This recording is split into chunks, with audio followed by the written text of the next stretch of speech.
Personne ne savait exactement quand elle était arrivée à Songobele.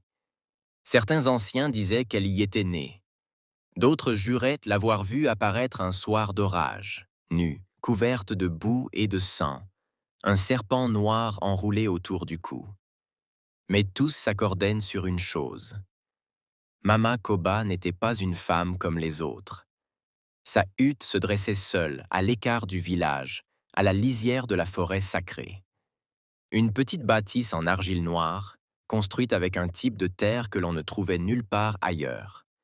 Même les anciens chasseurs refusaient de couper du bois à proximité, disant que les arbres eux-mêmes avaient peur de cette femme. Chaque matin, elle sortait de chez elle avant l'aube, une calebasse pleine de liquide rougeâtre à la main, qu'elle vidait au pied du vieux baobab fendu, un arbre si vieux que même les pierres à ses pieds semblaient frémir à son approche.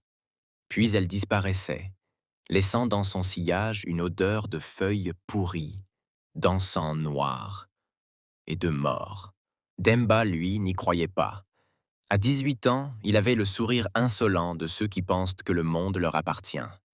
Fort, rapide, beau garçon, il rêvait de quitter Songobele pour rejoindre la ville, voir les lumières, les femmes en talons, les voitures qui faisaient vroom sans bœuf, les histoires de sorcellerie, des contes pour effrayer les enfants.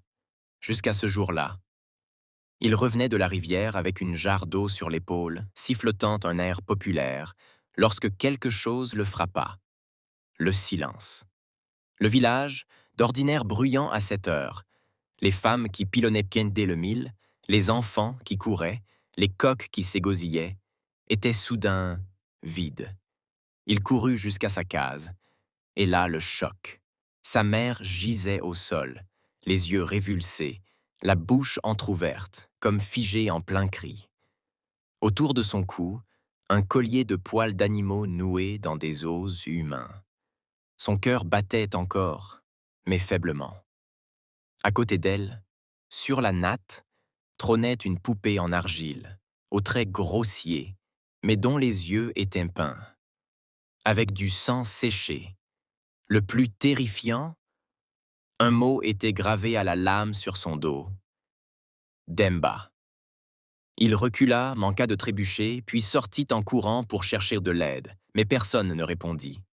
Même son ami Kali, le plus courageux du village, refusa de venir. « C'est elle, lui dit-il à voix basse. Elle t'a choisi. C'est fini maintenant. Qui ça? Elle. Mama Koba. » Le nom résonna dans l'air comme une malédiction. Demba sentit une sueur froide descendre le long de sa nuque. Avant même qu'il ne prenne la décision, ses jambes l'y menèrent. Comme appelé, comme hypnotisé. La hutte de Mama Koba l'attendait. La porte, faite de crânes liés avec des cordes de cuir, était entr'ouverte. À l'intérieur, une lumière rouge pulsait lentement, comme le souffle d'une bête qui dort. Et là, il la vit, assise en tailleur, le torse nu, la peau ridée comme de l'écorce, les seins pendants, mais les yeux d'une jeune fille de 20 ans. Vifs, précis, brûlants. « Je t'attendais, Demba. » Il sursauta. « Qu'est-ce que t'as fait à ma mère? » Elle esquissa un sourire, dévoilant des dents presque intactes, trop blanches pour être naturelles. « Rien. C'est toi qui décideras si elle vit ou meurt. » Elle tendit la main. Un simple geste. Mais aussitôt, Demba sentit son cœur ralentir. Sa gorge se nouer. Il tomba à genoux, suffocant. Un choix simple. Donne-moi ton corps, et je rendrai sa vie. Refuse, et son âme m'appartient dès ce soir. Sa bouche murmura un nom, mais aucun son ne sortit. Il leva les yeux vers elle. Ses pupilles brillaient d'un rouge surnaturel. C'est là que tout a commencé. Demba s'écroula sur le sol de terre battue, les membres engourdis, la respiration courte.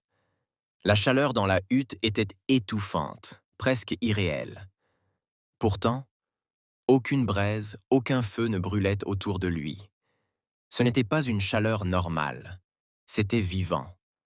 Comme si la hutte elle-même respirait, comme si elle le dévorait lentement. Mama Koba se leva. Elle marcha vers lui lentement, chacun de ses pas résonnant comme un tambour dans sa tête. Ses pieds nus glissaient sur le sol sans bruit, mais Demba les entendait, dans son crâne. Chaque mouvement, chaque geste semblait hypnotique. Elle tendit sa main noueuse. Au bout de ses doigts, des ongles noirs comme du charbon, courbés comme des griffes de vautour. « Regarde-moi, Demba.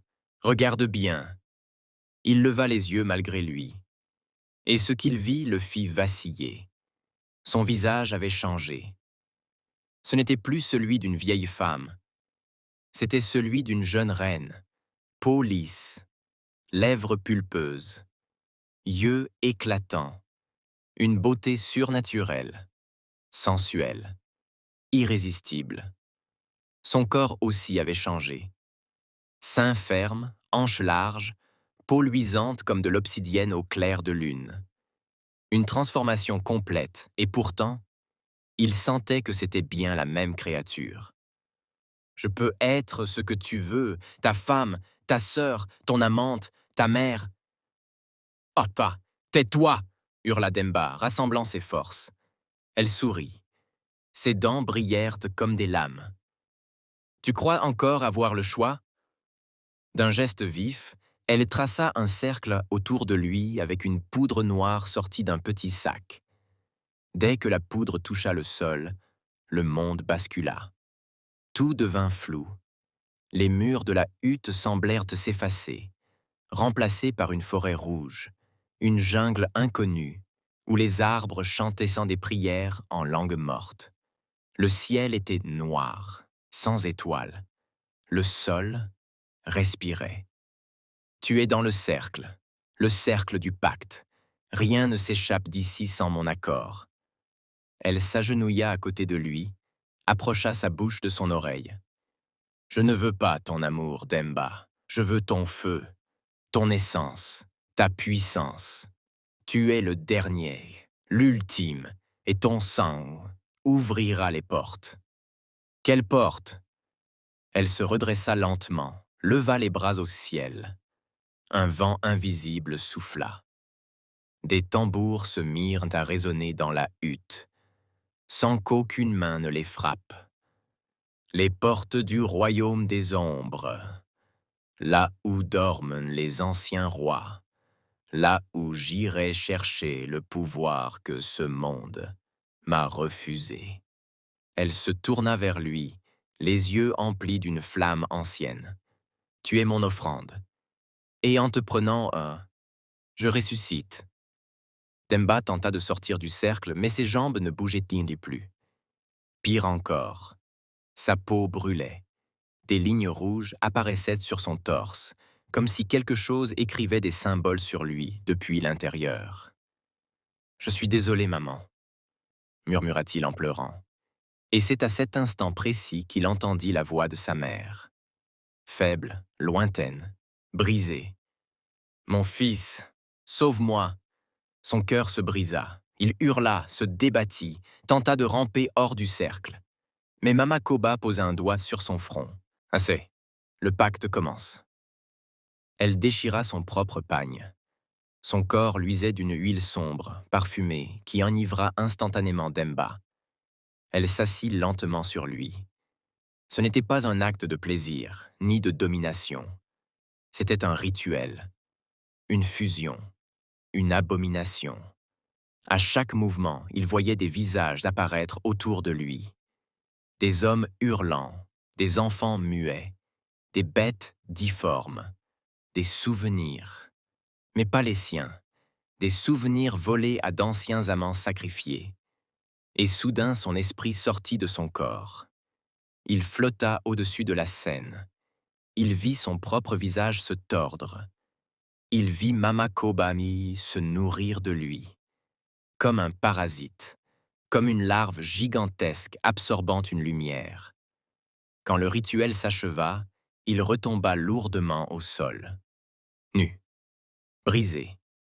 Et elle, rayonnante, lui souffla. « Ta mère vivra, mais toi, tu n'es plus à toi-même. » Et dans un rire glaçant, elle disparut dans l'ombre. La nuit tomba sur Sangobélé comme un linceul. Le village entier semblait figé dans une torpeur étrange.